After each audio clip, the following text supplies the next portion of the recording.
Turn what you've lived into what you're called to give. The Ascension of the Warrior is just a framework. That's all it is. This has also changed how I see my own book, The Ascension of the Warrior. For a long time, I saw it primarily as my story, but I don't really see it that way anymore. It doesn't go away, but I realized something here. The story is a case study. Your story is a case study. That's a huge distinction. Begin to put this together, we begin to understand something. This is where, because of this, the 8 steps that's in the book can help you begin to uncover your own story. So the first step in the Ascension of the Warrior is, what is God saying to you? So here's how to look at this.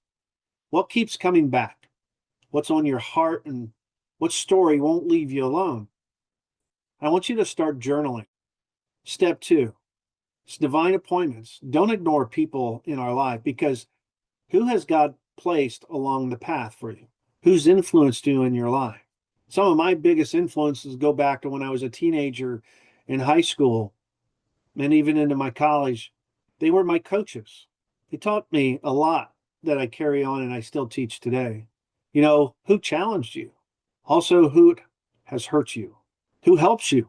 That's a big one. Who appeared at the exact right moment? Don't overlook the people in your story. Step 3, healing through hindsight. You might say, go backwards here. Look at what happened with the perspective you have today. There's a saying, if you could go back and relive the past, knowing what you know today, would you do it? Most of us would say yes, but the only thing is we have to turn around and look at that perspective, because you probably wouldn't have the wife or the children, and there'd be a lot of things about your life that would be different because you would have made different decisions. So it's not about changing where you are now. It's important to understand what we mean by this. But instead ask us, what did this teach me? What couldn't I see that I can see now?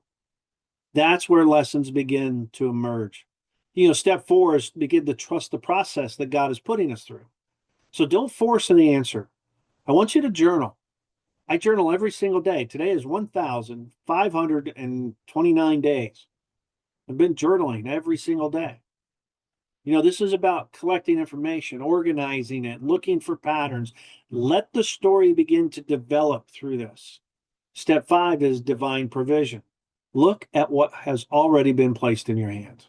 For example, knowledge, experiences, relationships, your skills, resources, and opportunities. Maybe you've been asking God to provide something He's already provided.